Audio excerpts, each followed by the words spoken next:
All right, good morning then, folks, as we are about an hour and a half into European trade this morning. Now, I've given it a bit of time.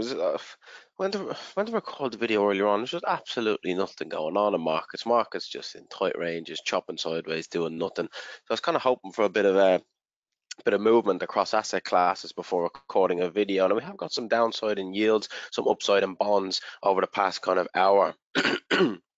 which is which is something to go off. I mean, yields continue to move lower. They're putting it down to the fact that we've had dovish comments out of Fed officials seemingly pushing back on a further interest rate hike and saying that the 10-year yield reaching the point that it had reached may be potentially doing the Fed's job for it. Now, we spoke a little bit about why that was yesterday, so I'm not going to touch on that too much in today's video. Just obviously a lot of loans, certainly US mortgages, are based mainly around the 10-year yield. So it kind of helps to curb spending. It helps to keep monetary policy relatively tight if that 10-year yield continues higher. But we have had a substantial pullback in it over the course of the last number of trading days, kind of post NFP back on Friday. Now, apart from that, nothing really else is happening.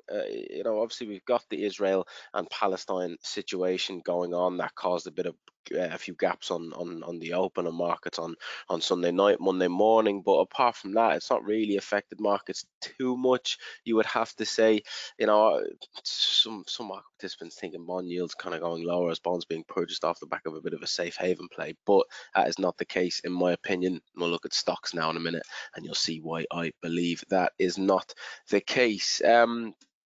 Apart from that, a dollar and holding pattern ahead of Fed minutes, US inflation test. We've got the minutes out of the Fed, or the Fed's minutes, later on this evening at about 7 o'clock. We then have inflation tomorrow. We did say yesterday that we're not expecting much massive price movements until CPI tomorrow. You can see the FOMC minutes later on, which will give us an update of how they looked at how they kind of spoke about the meeting internally a few weeks ago. Deciding not to hike interest rates, but the dot plot did suggest we are likely to see one further interest rate hike into year end. Now we will see what they actually have to say about that, whether they kind of push back on it in their minutes or whether it was a unanimous decision as they would hike interest rates again. But really, hiking interest rates is off the back of inflation. We had strong jobs figures the other day, but I mean, it was the NFP, the headline figure that was strong. The unemployment rate ticked up. People were earning less. Wage figures were slightly negative, not too much negative, but slightly negative. So slightly negative wage figures, unemployment rate ticking up. NFP was strong.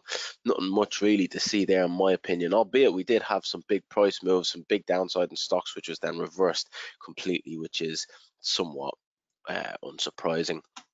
But PPI today, producer price inflation. Now that's a good front runner for CPI, should I say, 130 today. So it gives us another clue of how inflation potentially is likely to fare going forward. A 0.3% gain and a month-over-month figure is not great. If that pops up above 0.3, trading economics forecast 0.4, that pops above that is not good. 0.7 in the last month is not good. But if that comes in lower than anticipated, well, that causes further downside in yields, and you'd have to imagine that then drags the US dollar down lower with it. Not much to see this morning on German inflation, bang in line with expectations, so not a lot of price movement off the back of that, and then that will then bring us into CPI and core CPI into tomorrow, where the headline figure is supposed to decrease slightly down to 3.6.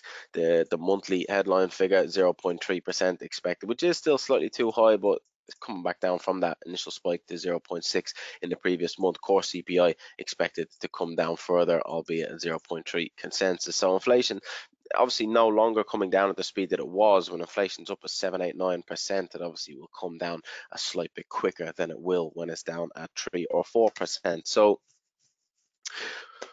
we are expecting inflation to cool down slightly in this month. Obviously needed to either beat or miss consensus in order to give us an inclination of how the Fed will fare going forward. Now, It doesn't take a genius to work out higher than anticipated inflation will bring those chances of that rate hike that they suggested back into play. Lower than anticipated sort of removes that need for interest rate hike, or another interest rate hike, should I say. So kind of do need to look at that when we come around to it tomorrow, but we'll break that down a little bit more detail as and when we get to it. But markets this morning just really doing nothing for us. You can look at Aussie, Kiwi, Euro, Sterling, not doing anything. Dollar Swiss and dollar yen slight bit of downside over the last hour, but dollar CAD doing absolutely nothing for us. Equities, you can see the S&P, the Dow Jones, the Nasdaq, the Russell doing absolutely nothing in today's session. The DAX, the Euro stocks, the FTSE doing nothing in today's session. The FTSE a tiny bit of upside at the open, nothing major by any stretch of the imagination. So stock indexes just chopping sideways across the board. VIX chopping sideways. The 10-year yield and the 2-year yield pushing lower off the back of dovish comments from Fed officials. That is supportive for the price of gold, really. And unless you're buying gold or buying bonds, there's nothing for you to do in markets this morning. So gold's something worth definitely keeping an eye on. These yields, you'd imagine they drive the price of the dollar lower. That has not materialized as of yet.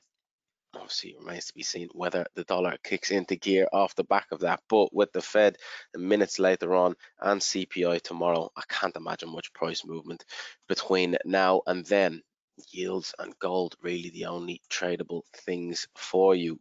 PPI later on, minutes later on, and CPI tomorrow. Markets just in a holding pattern at the moment. They don't want to move too much in either direction, which is understandable. There's a lot of geopolitical tensions in the air at the moment. There's a lot of event risk in the form of PPI today, minutes today, and CPI tomorrow.